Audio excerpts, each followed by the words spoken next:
Namaste, my dear brother and sister. Welcome to my channel, Beautiful Diaries of Literature. My name is Vishal, and I'm here to explain a beautiful poem of Robert Brooke, and the poem name is The Soldier. I hope this content will be helpful to your upcoming examination or for your knowledge. Without taking more time, let's get start our topic. आज की हमारी topic है the soldier. Basically इसका meaning एक सैनिक है जिनको लिखने का काम रूपर्ट ब्रूक ने किया है और WB इट्स यानी कि विलियम बटलर इट्स के द्वारा रूपर्ट ब्रूक को सबसे ज़्यादा यंगेस्ट और हैंडसम पोइट कहा गया है। आगे हम इनकी कॉन्टेक्स्ट की बात कर लेते हैं। Written during the early stage of world war first, जब वर्ल्ड वार फर्स्ट स्टार्ट हो रही थी उसी के दौरान इसे लिखा गया है। आगे हम बात कर लेते हैं इसके थीम के बारे में यानी विषय के बारे में।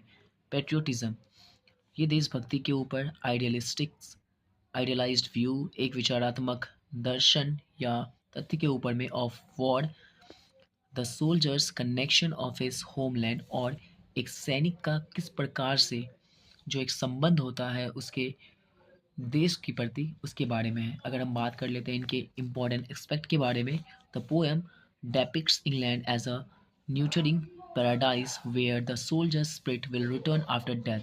इनके अकॉर्डिंग ये एक ऐसा प्लेस है यानी कि इंग्लैंड एक ऐसा प्लेस होगा जहाँ पर कोई भी सोल्जर डेथ होने के बाद वापस अपनी कंट्री में आकर मिल जाएंगे या समा जाएंगे। उनके थॉट्स या उनके व्यू आगे हम बात कर लेते हैं। It reflects British sorrow over and pride in the young man who died in World War First. Basically यहाँ पे जो है ब्रिटिश के लोगों का जो दुख है, over and pride in young man, एक यंग आदमी कैसे अपने कंट्री के बारे में सोचता है, कैसे वर्ल्ड वार के बारे में वो अनभिज्ञ है कि वर्ल्ड वार होने के बाद क्या क्या उनके साथ होगा, किस प्रकार की दयनीय स्थिति होगी, उनके बारे में न सोचकर वो इस बात पे ध्यान दे रहा है कि वर्ल्ड वार होने होने वाला है और वो अपना देश के प्रति जो एक प्रेम है, जो भावुकता है, वो दिखाने का प्रयास कर रहा है। रूपर्ट ब्रूक, जिनका जन्म 3 अगस्त 1887 में हुआ था रग्बी वॉरविकशायर में। इनकी डेथ की बात कर ले तो 23 अप्रैल 1915 में इनकी डेथ हुई थी स्काइरोस, ग्रीस में। आगे हम बात कर लेते हैं।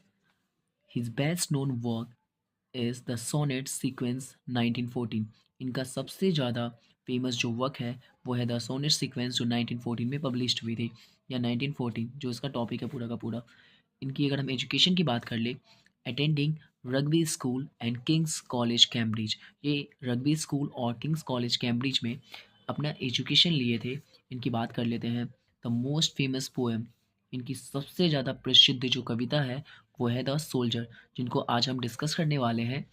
उनकी अनदर पोएम है, फेमस पोएम्स के बारे में देख ले, द ओल्ड विकैडेज, ग्रैंड चेस्टर, दूसरी है पीस, तीसरी है 1914 यानी कि वही जो आपने ऊपर देखा यहाँ पे द सोनेट सीक्वेंस 1914 का ये वाला। उसके बाद है द डैड फोर्ड। बेसिकली इनके और भी बहुत सारे फेमस पोएम हैं, इनमें से आपके पास कुछ चार को मैंने आपको बताया है। आगे हम देख लेते हैं इनके अवार्ड्स के बारे में। Rugby school poetry prize in 1905 for his poem, इनको रग्बी स्कूल पोइट्री प्राइज भी मिला है 1905 में इनके पोएम के लिए। आगे हम बात कर लेते हैं, उस पोएम का नाम था द बेस्ट स्टाइल। आगे हम बात कर लेते हैं, receive a fellowship at King's College Cambridge in 1913। उनको एक फेलोशिप भी मिला था किंग्स कॉलेज में इन द ईयर ऑफ 1913, जो कि यहाँ पे मेंशन है, आप देख सकते हो।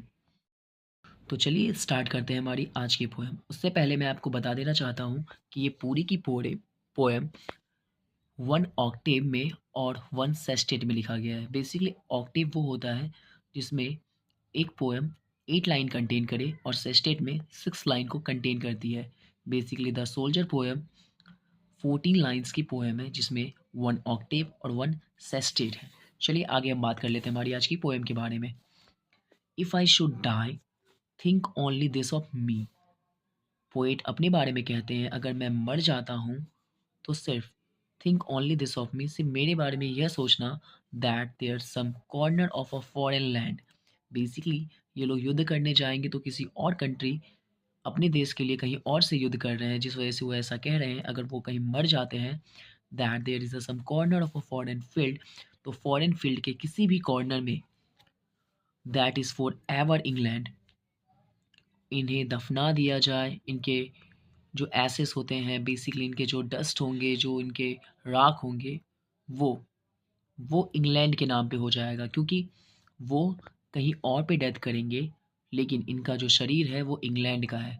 इस वजह say that is for ever England, वो जो प्लेस है, जो पार्टिकुलर प्लेस में इनको दफनाया जाएगा, वो प्लेस इंग्लैंड का कहलाएगा। There shall be in that rich earth और रिचर डस्ट कंसील्ड, इनका कहना है कि उस रिच धरती पर इनका जो एक तरह से इंग्लैंड में जो सभ्यता, संस्कृति और जो थिंकिंग इंग्लैंड की है, वो उस अर्थ में पूरा कंसीव होगी। इस वजह से वो कह रहे हैं वो डस्ट, रिचर डस्ट होगी जो उस अर्थ में कंसील कर जाएगी। आगे हम बात कर लेते हैं। और डस्ट वो England bore saved mad aware, वो अपने बारे में कहते हैं, उस राग के बारे में कहते हैं जिनको जिनका जन्म इंग्लैंड में हुआ, जिन्हें एक चेहरा, या फिर आप ये कह लो कि उन्हें एक जो एजुकेशन पर्पस होती है वो इंग्लैंड में मिली। वो इंग्लैंड के लिए अवेयर था, वो जागरूक था इंग्लैंड के बारे में। Gave once her flowers to love her ways to roam, उन्हें वो फूल दिया, वो प्यार दिया, वो घूमने के लिए जगह दी, इंग्लैंड ने दी। आगे वो बात करते हैं a boys of England's breathing English air, वो अपने बारे में कहते हैं एक वैसा लड़का या फिर इंग्लैंड के सैनिक जिन्होंने अपनी सांस ली है इंग्लैंड में, वो इंग्लैंड के लिए जीता था और वो इंग्लिश एयर में जीता था। Washed by the rivers blessed by the sun of homes, वो कहता है जिस जिसे धोने का काम इंग्लिश की रिवर्स करेंगी, यानी कि इंग्लैंड की नदियाँ करेंगी। ब्लेस्ड बाय सन, जिसे सूर्य का आशीर्वाद, बेसिकली जब वो इंग्लैंड में होंगे तो उन्हें सूर्य और उनका घर जो होगा वो इंग्लैंड ही होगा। तो वहाँ पे उन्होंने जो टाइम स्पेंड किया उसके बारे में वो बात करते हैं। आगे हम बात कर लेते हैं and think this heart all evil shed away, और ये सोचते हैं यह जो हृदय है वो सारी बुराइयों से दूर हो जाएगा। A pulse in the eternal mind, और एक शाश्वत मन में एक धड़कन जो होगा वो बहुत ज़्यादा शांत होगा। नो लेस, उन्हें कोई भी चीज़ के बारे में सोचना नहीं होगा। Give somewhere back the thought bye England's given, कहीं ना कहीं इंग्लैंड द्वारा दिए गए विचारों को वो अपने आप में समेट के रखे होंगे।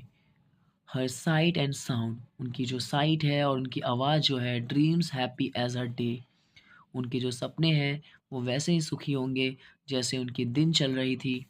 And laughter learn of friend, वो दोस्त जिन्होंने उन्हें हंसना सिखाया। एंड शेल्टरनेस, जो उन्हें शान से जीना सिखाया। In heart at peace under an English heaven, उनकी जो वो आत्मा है वो शांत है, क्योंकि अब वो इंग्लिश की हेवन में है। बेसिकली वो ऐसा सोचते हैं कि उनकी जो आत्मा है वो अब इंग्लैंड की धरोहर है। According to this poem, Robert Brooke वो ये सोच रहे हैं कि वो वहाँ पे इंग्लैंड में जन्म हुए थे। इंग्लैंड किसी भी देश के किसी भी अदर कंट्रीज़ में मरे, लेकिन उनकी जो आत्मा है, उनका जो शरीर है, जो उस धरती पे, पार्टिकुलर धरती में जो दफ़न किया जाएगा, वो इनकी सोच के अकॉर्डिंग कि वो जो प्लेस है, वो इंग्लैंड का हो जाएगा और किसी का नहीं होगा। क्योंकि इनका मानना है कि इंग्लैंड ने इन्हें घूमने के लिए प्लेसेस दी, इन्हें फ्लावर्स दिए, रोमिंग करवाया। इनका बॉर्न एंड बाउट अप जो पार्ट है वो इंग्लैंड है, तो इनके तन मन धन हर एक कुछ में इंग्लैंड बसा हुआ है। और द सोल्जर्स पोएम एक पार्टिकुलर इंग्लैंड की एक सैनिक की कहानी है या कविता है। कविता के द्वारा इसे दिखाया गया है कि एक सोल्जर अपनी कंट्री के लिए क्या सोचता है, कैसा महसूस करता है। वो ये बिल्कुल नहीं सोचता कि युद्ध हो जाने के बाद वहाँ के लोगों के साथ क्या होगा, कैसी दयनीय स्थिति होगी, इसके बारे में बिल्कुल अनभिज्ञ। वो ये सोचता है सिर्फ मुझे कर्म करना है, क्योंकि ये मेरे देश के लिए मेरा सबसे बड़ा योगदान होगा। ऐसा हमारे पोएट रॉबर्ट ब्रूक जी सोचते हैं। अगर आपको इसी से रिलेटेड और कंटेंट चाहिए तो मेरे चैनल को सब्सक्राइब कर लीजिए, नोटिफिकेशन का बेल आइकन आप प्लेस कर लीजिएगा, जिससे कि आपको टाइम टू टाइम नोटिफिकेशन मिलती रहे। अगर आपको इसी से रिलेटेड और वीडियोज़ चाहिए तो आप मुझे कमेंट कर सकते हैं। Thank you guys.